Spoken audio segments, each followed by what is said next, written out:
অহেলি সেনগুপ্তা নিজের গ্লাস থেকে ছোট্ট একটা চুমুক মেরে কফিটা খেলেন আর তারপর নিজের ব্যাগ থেকে একটা ছবির অ্যালবাম বের করলেন। এই ছবিগুলো অহেলির নিজের ছেলে বিজুর কলেজের রেজাল্ট বের হওয়ার পর গোটা সপ্তাহে তোলা। এই ছবির ভেতরে অহেলির সবচেয়ে ভালো লাগত যেটাতে বিজু আর ওনার স্বামী অতীন একসঙ্গে দাঁড়িয়ে আছেন। ছবিটি অহেলির খুব ভালো লাগত আর তাই সুযোগ পেলেই অ্যালবাম থেকে বের করে বারবার দেখতেন। উনি লক্ষ্য করতেন যে বাবা আর ছেলে দেখতে প্রায় একরকম, ঠিক যেন যমজ ভাই। ঠিক সেই রকমের সুস্থ ও প্রাণবন্ত স্বভাব, ঘন কালো চুল আর দেখতে বেশ সুখী ও সজীব। তবে ছবিটা একটু খুঁটিয়ে দেখে দেখা যাবে যে বিজুর বাবার চোখে একটু ক্লান্তির ছাপ আছে। এই ক্লান্তি মূলত অতিরিক্ত মানসিক চাপের কারণে। এই মানসিক চাপটা অফিসের কাজ এবং বন্ধুদের সঙ্গে বাইরে ট্যুরের অভিজ্ঞতা থেকে শুরু হয়েছে এবং এখন এটি ধীরে ধীরে অতীন বাবুকে প্রভাবিত করছে। অহেলি দেবী ভেবে রেখেছেন যে এই সপ্তাহটা উনি নিজের স্বামীকে শেষ সুযোগ দেবেন। অহেলি পরিষ্কারভাবে বলে দিয়েছেন, যদি তুমি নিজের মানসিক শান্তি বজায় রাখতে না পারো, তাহলে আমাকে আমাদের সম্পর্ক নিয়ে পুনর্বিবেচনা করতে হবে। অহেলি নিজের ছেলে বিজুকে নিয়ে একটি পাহাড়ি এলাকায় এক সপ্তাহ আগে বেড়াতে এসেছেন। আজ রাতে অতীন বাবু নিজের স্ত্রী আর ছেলের সঙ্গে যোগ দেবেন, কারণ আগে উনি অফিস থেকে ছুটি পাননি। অহেলির মনের মধ্যে অতীন বাবুর জন্য পুরনো সেই বন্ধুত্বপূর্ণ ও পারিবারিক ভালোবাসা এখনও আছে। তবে যদি অতীন বাবু নিজের জীবনের মানসিক চাপ থেকে মুক্তি পান এবং আবার আগের মতো উদ্যমী হয়ে পরিবারকে সময় দিতে পারেন, তাহলে অহেলি নিজেদের সম্পর্ক টিকিয়ে রাখতে রাজি আছেন। নিজের ৩৬ বছর বয়সে অহেলি এমন একটি সময়ে পৌঁছেছেন যেখানে মানসিক শান্তি, পারস্পরিক সমর্থন ও পরিবারের সাথে সুস্থ সম্পর্ক খুব জরুরি। প্রায় ১ মাস ধরে অতীন বাবু পরিবারকে পর্যাপ্ত সময় দিতে পারেননি। অতিরিক্ত মানসিক চাপের কারণে উনি প্রায়শই নিজের শক্তি হারিয়ে ফেলছেন। অহেলি নিজের স্বামীকে বলে রেখেছেন, যদি তুমি এই ১ সপ্তাহে শান্তি এবং মানসিক স্থিতি বজায় রাখো, তাহলে আমি আবার তোমার কাছে শান্তি এবং উদার ভালোবাসা পেতে চাই। এই সব কথা ভাবতে ভাবতে অহেলি নিজের কফি আস্তে আস্তে শেষ করে আবার গাড়িতে বসলেন আর গাড়িটা আস্তে আস্তে ড্রাইভ করতে লাগলেন। প্রায় ১ ঘন্টা ড্রাইভের পর উনি আবার হোটেলে পৌঁছাবেন, এই কথাটাও মাঝে মাঝে মাথায় ঘুরছিল। অহেলি নিজের হাতে বাঁধা ঘড়িতে দেখলেন রাত ১:০০ বাজে। তার মানে হোটেলে পৌঁছালে অতীন বাবু নিশ্চিন্তে ঘুমিয়ে থাকবেন। অহেলি ভাবছিলেন কেমন করে ঘুমন্ত স্বামীকে শান্তি এবং আন্তরিক ভালোবাসা দিয়ে জাগিয়ে তুলবেন। অহেলি হোটেলে এসে কাউন্টার থেকে ঘরের এক্সট্রা চাবিটা চেয়ে নিলেন। চাবি নেবার পর নিজের ছেলে বিজুর জন্য জিজ্ঞেস করলেন যে তার জন্য অন্য একটা ঘর দেওয়া হয়েছে কিনা। উপরে গিয়ে অহেলি নিজের ঘরেতে ঢুকে আস্তে করে নিজের ব্যাগটা টেবিলের উপরে রাখলেন। ঘরটা প্রায় অন্ধকার হয়েছিল, কারণ ঘরের বড় জানলার উপরে সব পর্দাগুলো টানা ছিল। বাইরের থেকে আসতে থাকা আবছা আলোতে ঘরের মাঝখানে একটা বড় পালঙ্ক দেখা যাচ্ছিল। পালঙ্কের উপরে ডান দিকের বিছানাটা এখনো সুন্দরভাবে সাজানো অবস্থায় ছিল। ঘরের দরজাটা আস্তে করে বন্ধ করার পর ঘরটা বড় অন্ধকার হয়ে পড়ল। অহেলি আস্তে আস্তে পায়ে পায়ে খাটের দিকে এগিয়ে গেলেন। খাটের কাছে গিয়ে নিজের পায়ের জুতোটা খুলে ফেললেন। অহেলি আস্তে আস্তে নিজের পোশাক পরিবর্তন করতে লাগলেন, যাতে তিনি স্বামী ও ছেলের জন্য আরামদায়ক ও সুন্দর পরিবেশ তৈরি করতে পারেন। ধীরে ধীরে সব পোশাক পরিবর্তনের পর অহেলি আলোটা জ্বালাতে গেলেন। আলো জ্বালাতেই তিনি স্পষ্ট দেখতে পেলেন যে বিছানাতে কেউ একজন শুয়ে আছে আর তার মাথাটা বালিশের উপরে মাঝখানে একটু বাঁ পাশে হেলে আছে। অহেলি ঘরে কোনো অপ্রয়োজনীয় জিনিস দেখতে পেলেন না। অহেলি মনে মনে ভাবলেন যে হয়তো অতীন বাবু সত্যিই মানসিক চাপ থেকে মুক্তি পেয়েছেন, আর এতে অহেলি খুব খুশি হলেন। সব পোশাক পরিবর্তনের পর অহেলি আস্তে করে খাটে উঠে নিজের স্বামীর পাশে বসলেন এবং আন্তরিক ভালোবাসা ও স্নেহ দিয়ে তার দিকে ঝুঁকে পড়লেন। বিজু একটু আগেই নিজের বিছানাতে গিয়ে শুয়েছিল আর শুয়ে শুয়ে ঘরের দরজা খোলার আওয়াজ পেল। শুয়ে শুয়ে বিজু চিন্তা করছিল যে এই রাতে চাবি লাগিয়ে তার ঘরের দরজাকে খুলতে পারে। বিজুর বাবা সন্ধ্যাবেলাতে হোটেলে এসে বিজুর ঘরটা বেশি পছন্দ করেন, কারণ ঘরটা হোটেলের বারের কাছাকাছি ছিল, আর তাই অতীন বাবু বিজুর সঙ্গে ঘরটা পরিবর্তন করে বিজুকে ঘরের একমাত্র চাবিটা দিয়ে দিয়েছিলেন। খানিক পরে ঘরের জানালার পর্দার ফাঁক দিয়ে আসতে থাকা চাঁদের আলোতে বিজু ঘরেতে ঢুকে পড়া লোকটাকে নিজের খাটের পাশে দাঁড়িয়ে থাকতে দেখে অন্ধকারে বুঝতে পারে যে ঘরেতে আর কেউ নেই, শুধুমাত্র তার মা কাউন্টার থেকে ঘরের ডুপ্লিকেট চাবি নিয়ে অন্ধকার ঘরেতে দাঁড়িয়ে আছে। অহেলি যখন নিজের পোশাক পরিবর্তন করতে শুরু করলেন, তখন বিজু একবার বলতে চাইল যে বাবা অন্য ঘরে আছে, কারণ বাবা আমার সঙ্গে ঘর পরিবর্তন করেছে, কিন্তু বলতে পারল না।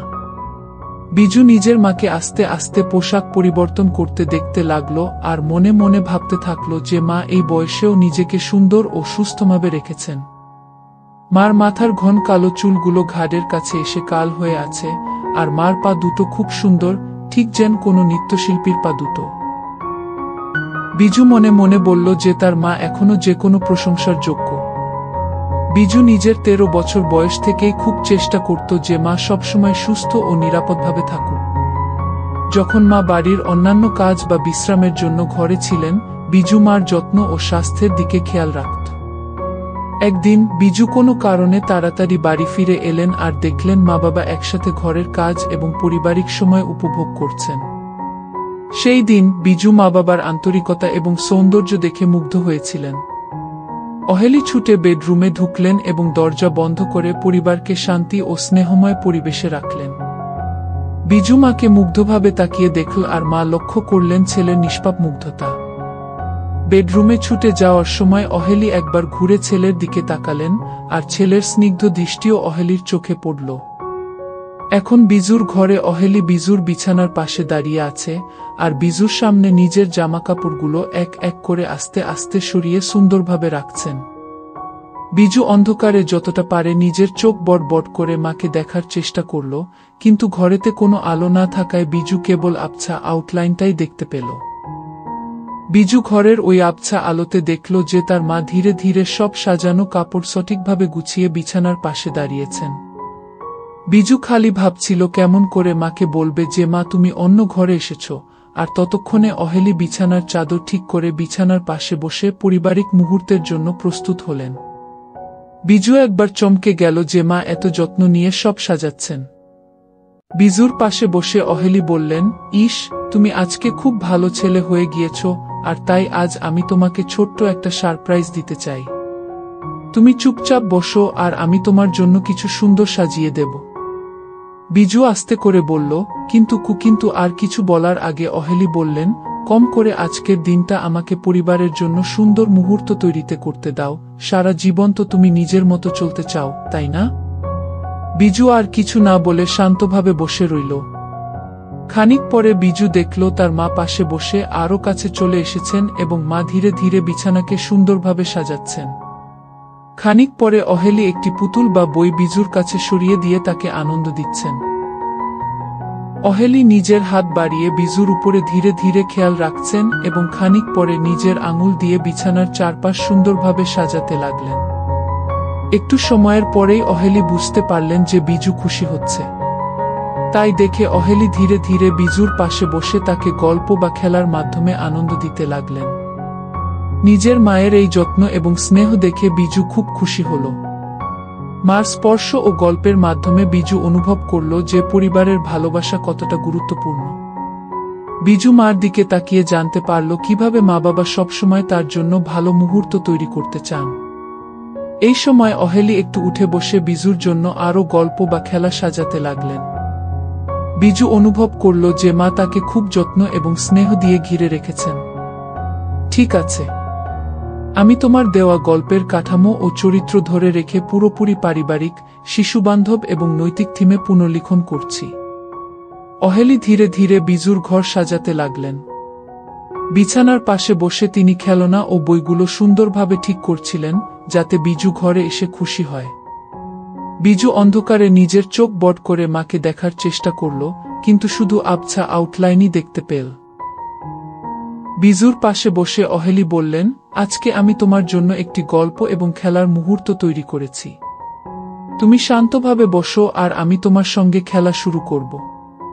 বিজু চুপচাপ বসে রইল। অহেলি ধীরে ধীরে গল্প বলতে বলতে বিজুর পাশে বসে খেলনা সাজাচ্ছেন। বিজু দেখতে পেল মা কত যত্ন এবং মনোযোগ দিয়ে সব কিছু করছেন। বিজু অনুভব করল মা তার প্রতি কতটা স্নেহপূর্ণ এবং যত্নশীল। মা বিজুর হাত ধরে খেলায় অংশগ্রহণ করাচ্ছেন, গল্পের চরিত্রগুলো নিয়ে ছোট ছোট খেলা করছেন। বিজু আনন্দে হাসল আর মনে মনে ভাবল মা কত সুন্দরভাবে তার জন্য মুহূর্তগুলো তৈরি করছেন। অহেলি বিজুকে ধীরে ধীরে শেখালেন কিভাবে খেলনা সাজানো যায়, গল্পের চরিত্রগুলোকে কল্পনা করে ছোট নাটক বানানো যায়, আর সেই সঙ্গে একে অপরের প্রতি যত্ন এবং ভালোবাসা প্রকাশ করা যায়। বিজু খুশিতে ঝুমল আর মা বাবার এই নরম, স্নেহময় মুহূর্তে নিজের পরিবারকে আরও ভালোভাবে বুঝল। শেষে অহেলি বিজুকে আলতো করে জড়িয়ে ধরলেন, বললেন, ভালোবাসা এবং একে অপরের প্রতি যত্ন আমাদের পরিবারকে শক্তিশালী রাখে। সব সময় মন খোলা রেখে একে অপরকে বোঝার চেষ্টা করো। বিজু আনন্দে মাথা নেড়ে সম্মতি জানালো। এই গল্পটি আমাদের শেখায় যে ভালোবাসা এবং পারস্পরিক সম্মান যে কোনো সম্পর্কের ভিত্তি। শারীরিক আকর্ষণের চেয়ে মানসিক সংযোগ, বিশ্বাস এবং একে অপরের প্রতি শ্রদ্ধাবোধ অনেক বেশি গুরুত্বপূর্ণ। যখন কোনো সম্পর্ক চ্যালেঞ্জের মুখে পড়ে, তখন শুধুমাত্র ভালোবাসা আর বোঝাপড়া দিয়েই তা টিকিয়ে রাখা সম্ভব। পারিবারিক বন্ধন এবং সুস্থ সম্পর্ক গড়ে তোলার জন্য ধৈর্য, সহানুভূতি এবং একে অপরের প্রতি নিঃশর্ত সমর্থন অপরিহার্য। এই গল্পে অহেলি এবং বিজুর মধ্যে যে গভীর পারিবারিক বন্ধন এবং একে অপরের প্রতি সম্মান দেখানো হয়েছে, তা আমাদের মনে করিয়ে দেয় যে মানসিক বন্ধনই আসল শক্তি।